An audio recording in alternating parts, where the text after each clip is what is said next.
Myself, Professor Balvinder Singh. I am working in Shri Baba Masnath Institute of Pharmaceutical Sciences and Research, Baba Masnath University, Astalbhar, Rohtak, Haryana. Today I will give my presentation on tetracyclines.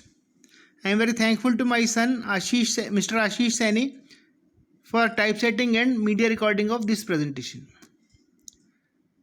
Tetracyclines, as the name itself is self-explanatory, has 4 cyclic rings. Source is Streptomyces aureofaciens of soil Actinomycetes. Tetracyclines are bacteriostatic. Tetracyclines are broad spectrum antibacterial. आज हम बात करेंगे tetracyclines की. जैसा कि नाम ही है self explanatory है. टेट्रा मतलब 4, साइकिल्स होती हैं, इसमें साइक्लिक रिंग्स होती हैं, 4 साइक्लिक रिंग्स होती हैं. इसके जो केमिकल स्ट्रक्चर है उसमें बेसिक रिंग्स जो हैं, इसलिए इसका नाम पड़ा टेट्रासाइक्लिन्स. इसका सोर्स जो है टेट्रासाइक्लिन्स का स्ट्रेप्टोमाइसिस ऑरियोफेशियंस है, जो कि सॉइल में मौजूद एक्टिनोमाइसिटीज से मिलता है. टेट्रासाइक्लिन्स आर बैक्टीरियोस्टैटिक, मतलब वो बैक्टीरियल सेल की ग्रोथ को रोकते हैं. Tetracyclines are broad spectrum antibacterial है, बहुत सारे जो बैक्टीरिया हैं उनके अगेंस्ट इफेक्टिव है. Pharmacodynamics, that is the mechanism of action. Tetracyclines inhibit protein synthesis in bacteria. Tetracyclines are combined with A site of 30S subunit of bacterial ribosomes. Tetracyclines stops combination of transfer RNA tRNA to A site. This will prevent amino acid chain elongation. Hence protein synthesis stops in bacteria. Tetracyclines का mechanism of action discuss करते हैं, किस तरह से फार्माकोडायनेमिकली वो अपना action दिखाते हैं.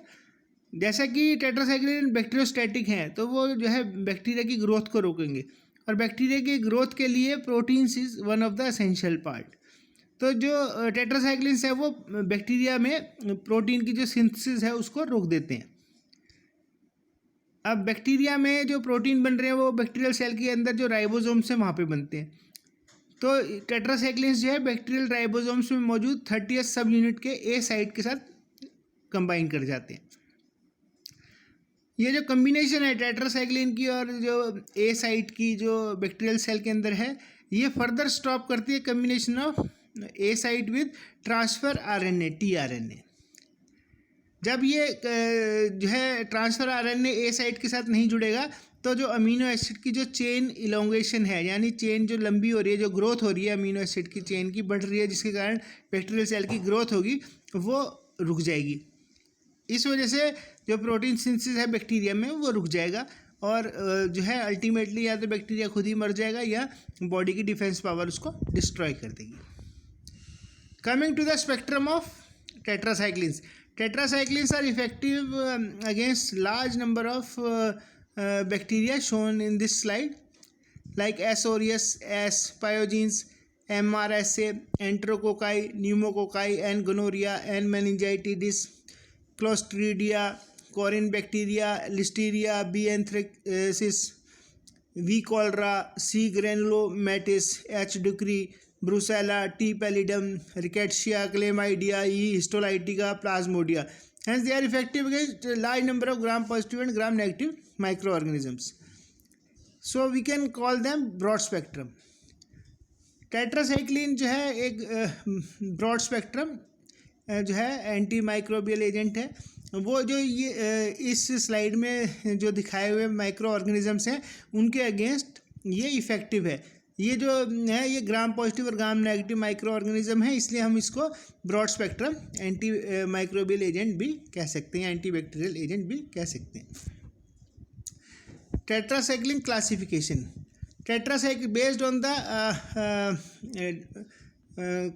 in the classification of tetracycline based on the duration of action, they are classified into 3 classes.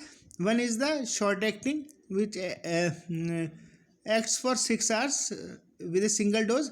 In this category we have the tetracycline and oxytetracycline. Second is the intermediately acting, which acts for 12 to 18 hours. In this category we have the demeclocycline. And last and the third one category is long acting tetracyclines. In this we have the doxycycline and minocycline, which act for 18 to 24 hours. So duration of action के हिसाब से 6 घंटे तक काम करता है short acting वाला, 12 से 18 घंटे तक इंटरमीडिएटली एक्टिंग है, और 18 से 24 मतलब दिन में एक बार जो है वो दवाई देते हैं जो लॉन्ग एक्टिंग है. उसमें डॉक्सीसाइक्लिन और मीनोसाइक्लिन है, इंटरमीडिएट में डेमिक्लोसाइक्लिन है, और शॉर्ट एक्टिंग में हमारा टेट्रासाइक्लिन और ऑक्सीटेट्रासाइक्लिन है.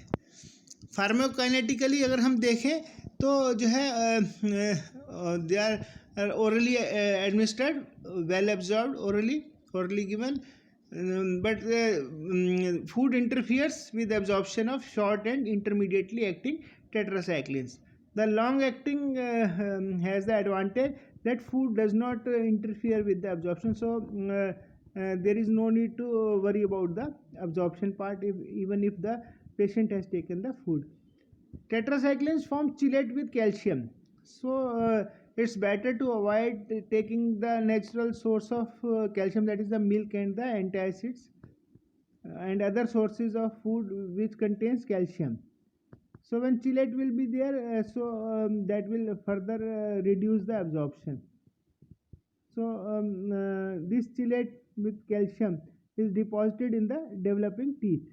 Sometimes you must have seen it is most commonly seen in the growing children, and you must have seen some people who have the one black teeth is there, which is due to the deposition of chelate of the calcium with tetracycline.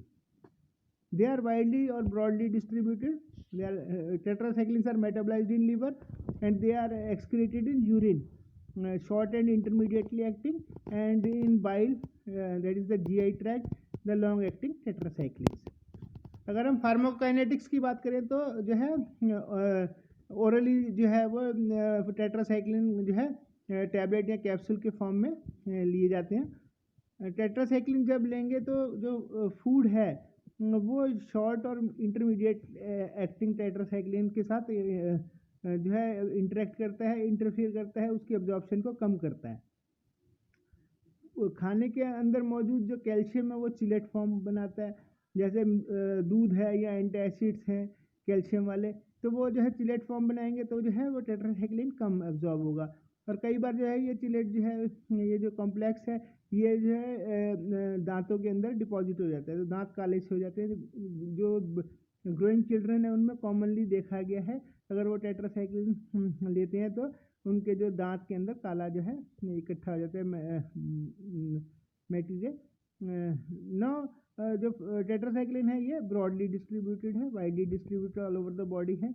Liver में metabolise होते हैं, urine में excrete होता है जो short और intermediate acting है, और बाइल में और यूरिन में जो लॉन्ग एक्टिंग टेट्रासाइक्लिन है. यूजेस टेट्रासाइक्लिन जो है they are used in the treatment of venereal diseases like urethritis, endocervicitis, syphilis, then pneumonia, cholera, plague, brucellosis, tetanus, anthrax, listeria infections.